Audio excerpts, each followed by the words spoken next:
side if that works. Okay, then we will start off with Dave Metterman.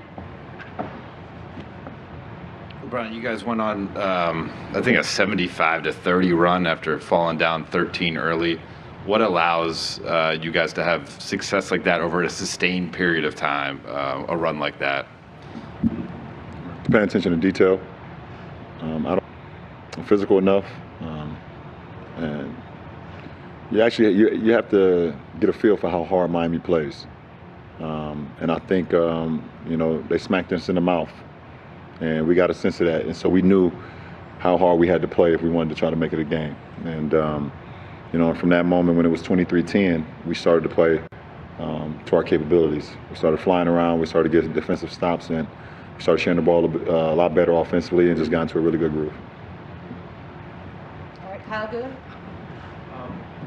For AD, thank you. For AD, obviously his first finals game, what'd you see about his preparation? Was there any advice you gave him, and to see him perform like that, what do you feel about that? I don't feel anything. I expected out of him. Didn't need to give him no advice. We've been preparing for this moment all season. He's been preparing for this moment all season.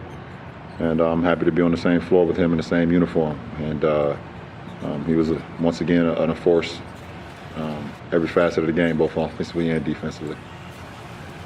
All right, Dan.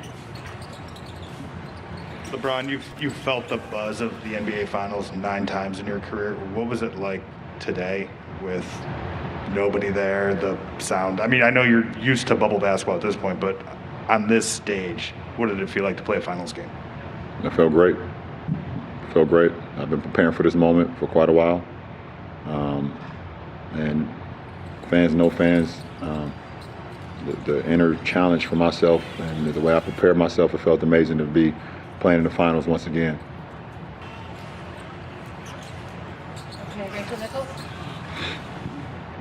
LeBron, you've seen plenty of times over the years where if one team has a bunch of injuries, the other team kind of floats a little bit and doesn't come at them as hard. How do you make sure that you guys don't do that in game 2? We got so much more work to do. The job is not done, and we're not satisfied with winning one game. It's that simple. Already, Chris. Thanks.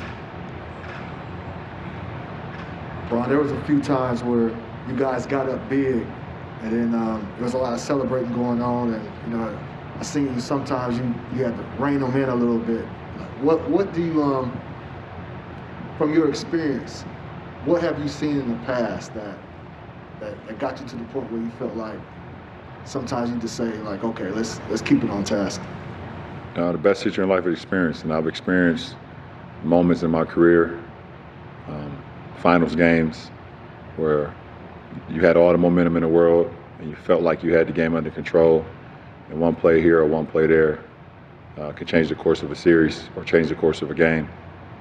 And one in particular that always rings home for me is Game 2, the 2011 Finals in Miami versus Dallas. D. Wade hits a 3 right by that bench. I believe put us up either 13 or 17. And from that moment on, Dallas went on a hell of a run and finished it off with a Dirk Nowitzki left-hand layup to steal that game. That shit burns me to this day.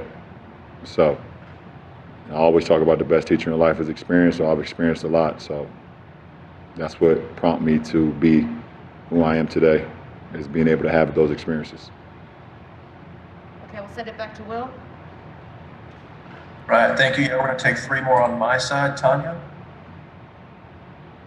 Bron, I'm wondering in a game like this, when you guys have the kind of lead that you had, are you already thinking, this is what we've done, this is what we could do better, here are some things that we're doing wrong?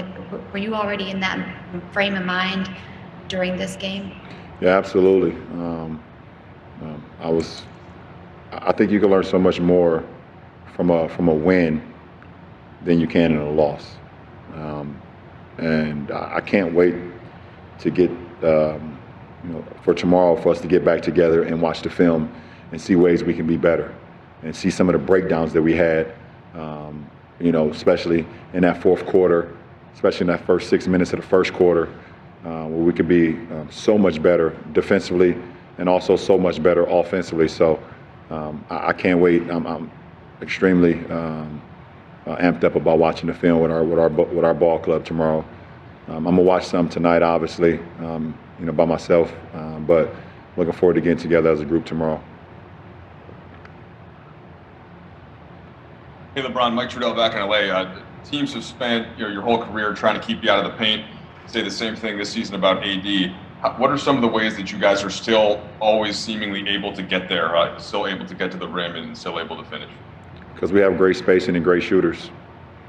Without KCP, without Danny Green, without Kyle Kuzma, or Markieff Morris, and a list of guys that can spread the floor, it allows myself and AD to be able to do the things that we do in the interior. And we try to mix up our game too. We try to mix it in the interior and the exterior. But when you have guys that can space the floor like we have, it allows us to do some of the things that we do in the paint. All right, last one on my side, Brad Turner. LeBron, why is Rondo so opposed to being called playoff Rondo? And did you guys see some of that in the first half, especially? I'm not sure. I've never called him that. We've never called him that. We only call him Doe. So that would be a Doe question. But just having him in this moment, having him on our side, and I think he mentioned yesterday or whenever media day was for the finals that you never know.